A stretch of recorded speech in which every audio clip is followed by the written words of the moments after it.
رسول اکرم گفتند اگر امتان من میدانستند که در نماز خفتن و در نماز بامداد چی اجر هست لاتوهما ولو حبوا.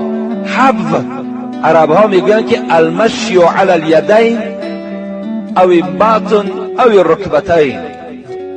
تحلیل کردن عرب ها حبوا را به این معنا که اگر امتی من میدانست که در نماز خفتن و در نماز بامداد چند قدر اجر هست، چند قدر ثواب هست، حتی با دستهاشان با شکمهای در زمین میمالیدگی، با زانوهای در زمین میشکیدگی به مسجد حاضر میشدند.